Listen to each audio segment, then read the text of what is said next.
Bueno, voy a explicar qué son las fuerzas oblicuas.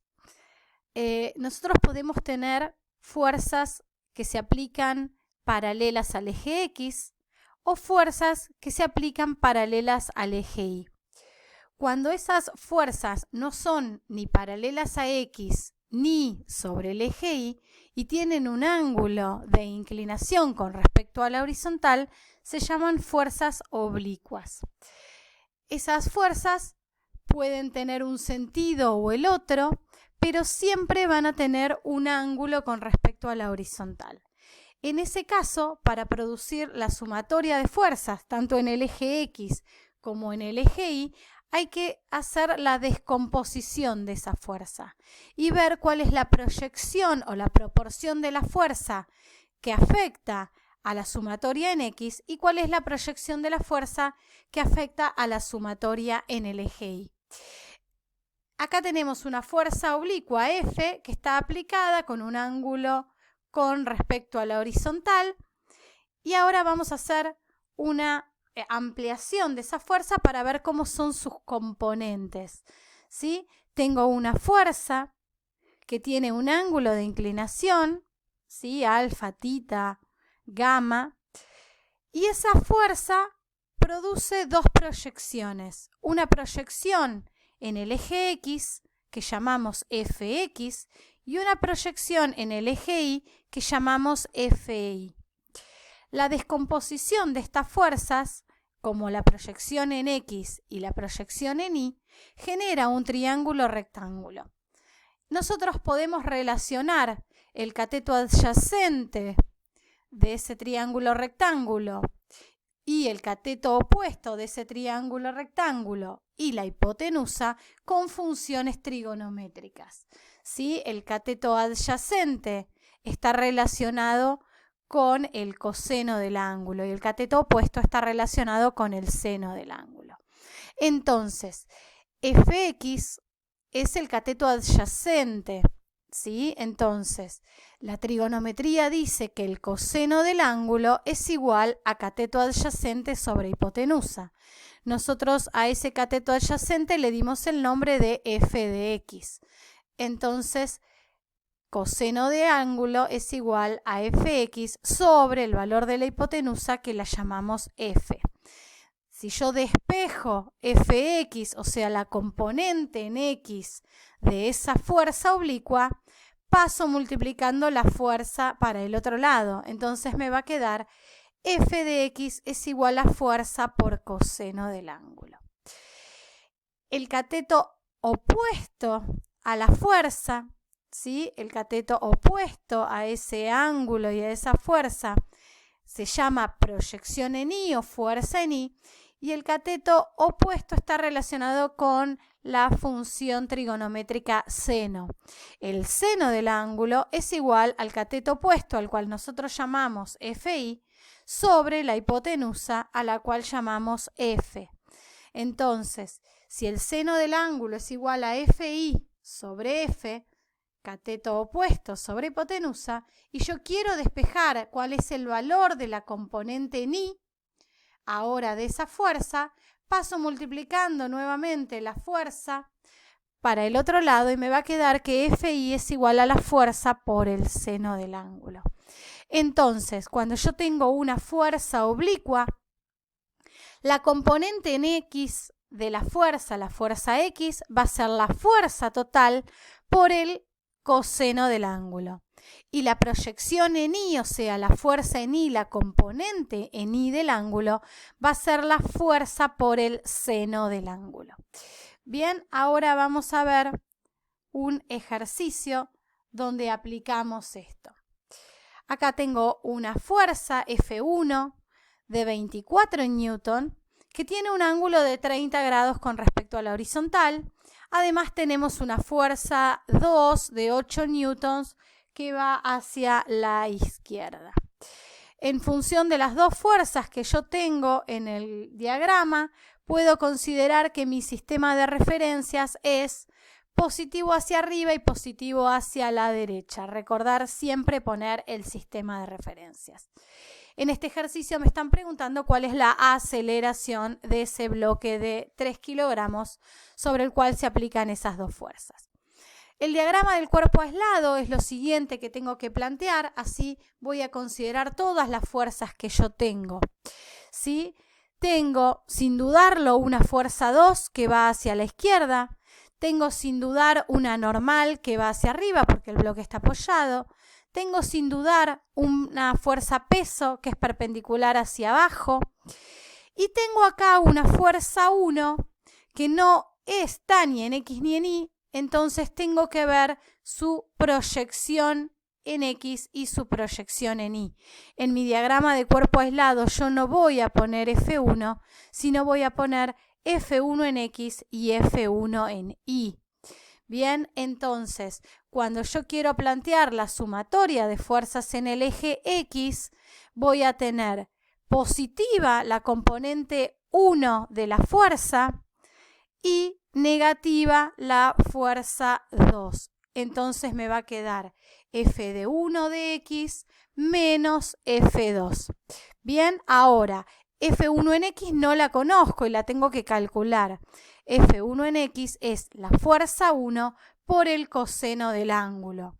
El coseno del ángulo es coseno de 30 grados, entonces a mí me va a quedar una fuerza 1 de 24 newton por el coseno del ángulo que es 0,86.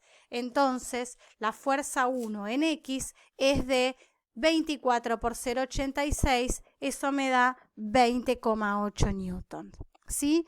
Entonces, cuando voy a hacer la sumatoria de las fuerzas en el eje X, voy a tener 20,8 newtons, que es la componente en X de la fuerza 1, menos la fuerza 2, que son 8 newtons. ¿Sí? Haciendo las cuentas obtengo que la sumatoria de fuerzas en X o fuerza resultante en X es de 12,8 newtons. Una vez que estoy ahí, aplicando la segunda ley de Newton, que es lo que me están pidiendo, calcular la aceleración, paso dividiendo y obtengo cuánto vale la aceleración. 12,8 dividido 3, tengo una aceleración de 4,26 metros por segundo cuadrado. ¿Qué es lo importante de este ejercicio? Recordar que cuando yo tengo una fuerza oblicua tengo que hacer la descomposición. La fuerza en X por un lado, la fuerza en Y por el otro. Bien, en este caso la fuerza 1 en X apunta hacia la derecha, ¿sí? Porque tengo que sumar el triángulo rectángulo que termine en el extremo de la flecha. Primero voy hacia la derecha y después voy hacia arriba y ahí llego al extremo de la flecha, o sea, darle el sentido a esa fuerza. Fuerza 1 en X va hacia la derecha, fuerza 1 en Y va hacia arriba. Fuerza 1 en X es fuerza por coseno del ángulo, fuerza en Y es fuerza por el seno del ángulo. Ahora vamos a ver un ejercicio donde está lo mismo, pero le vamos a agregar algo más, que es el rozamiento. Y ver cómo el rozamiento influye tanto en el eje X como en el eje Y. Y lo mismo me va a pasar con la fuerza que yo aplico, fuerza oblicua. En este caso, la fuerza oblicua es hacia abajo y tiene un ángulo de 45 grados, una fuerza de 30 newtons con un ángulo de 45 grados. Bien, como esa fuerza hacia abajo no me va a hundir el bloque porque eso está sobre una superficie, voy a arrastrarlo, pongo positivo hacia arriba, positivo hacia la derecha.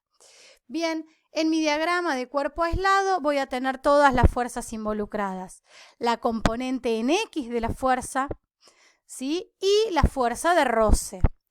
La normal, el peso y la componente en Y de la fuerza hacia abajo, todas esas tres fuerzas sobre el eje Y.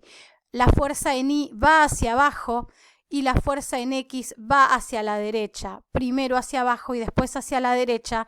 Es el recorrido de la descomposición de las fuerzas para llegar a donde está el sentido de esa fuerza. Primero hacia abajo y después a la derecha. Bien, entonces, cuando yo voy a plantear la sumatoria de fuerzas en X, voy a tener la fuerza en X, la componente de la fuerza en X, menos la fuerza de roce. Recordar, la fuerza de roce siempre es negativa.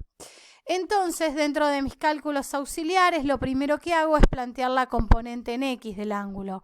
Fuerza por coseno del ángulo, fuerza de 30 por coseno de 45, obtengo una fuerza en X, componente en X de la fuerza de 21,2 newtons.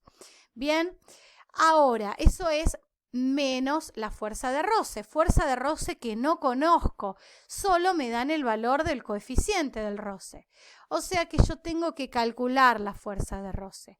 ¿Cómo voy a calcular la fuerza de roce? Como mu por la normal. Bien, pero la normal es una fuerza que tampoco conozco y sale de la sumatoria de fuerzas en el eje Y. Entonces, yo tengo tres fuerzas actuando en el eje Y. Normal, peso y la componente en Y de la fuerza. Bien, dije que era positivo ir hacia arriba, entonces voy a plantear la sumatoria de fuerzas en Y para poder despejar cuánto vale la normal. ¿Sí? Normal hacia arriba es positiva, entonces menos FI hacia abajo, menos peso igual a 0, el cuerpo no se mueve en el eje Y, entonces la suma de fuerzas vale 0. Si no hay movimiento en Y, la suma de fuerzas vale 0. Bien, la normal menos la componente en Y de la fuerza es otro cálculo auxiliar que yo hago. Fuerza en Y es igual a fuerza por el seno del ángulo, 30 newtons por el seno de 45 grados me da 21,2. La fuerza en X y la fuerza en Y en este caso valen iguales porque 45 grados es la bisectriz de 90, ¿sí? Y tanto el seno como el coseno tienen el mismo valor, ¿sí? Entonces, fuerza en Y es 21,2 newtons. La escribo en forma negativa porque va en contra de mi referencia, menos peso que la conozco, masa por gravedad 20 newtons. Entonces, como esas están igualadas a 0, paso las dos positivas para el otro lado y obtengo una normal de 41,2 newtons, ¿sí? O sea, 21,2 más 20 newtons. Una vez que tengo el valor de la normal, sí puedo despejar cuánto vale la fuerza de roce. El mu de 0,1 por una normal de 41,2 me da una fuerza de roce de 4,12. Bien, vuelvo a la sumatoria de fuerzas en X, ¿sí? Y ahora vuelvo a plantear la fuerza en X de 21,2 menos lo que ahora conozco, fuerza de roce 4,12. Haciendo las cuentas llego a que la fuerza resultante, sumatoria de fuerzas en X, es de 17,8 newton. Aplicando la ley de Newton, segunda ley de Newton, paso dividiendo la masa y obtengo la aceleración. ¿Sí? Eso ya es conocido. ¿Qué es lo importante en este caso? Primero, saber que tengo una fuerza, que le tengo que hacer una descomposición en el eje Y y en el eje X, saber cuáles son los sentidos de la componente en Y y cuáles son los sentidos de la componente en X. Recordar que siempre yo voy a partir del origen de la fuerza y tengo que llegar al extremo de la fuerza. Eso me da los sentidos de las dos componentes de la fuerza, en este caso vertical hacia abajo la componente en Y horizontal hacia la derecha la componente en X. Por otro lado tengo la fuerza de roce negativa, siempre en contraposición del movimiento. Y lo importante y distinto de este ejercicio es que yo estoy calculando la sumatoria de fuerzas en el eje Y, ¿sí? Para poder despejar el valor de la normal, y ahora no solo tengo al peso, sino que también tengo una fuerza en Y, una componente en Y que tengo que despejar previamente, ¿sí? Todos estos cálculos son todos cálculos auxiliares.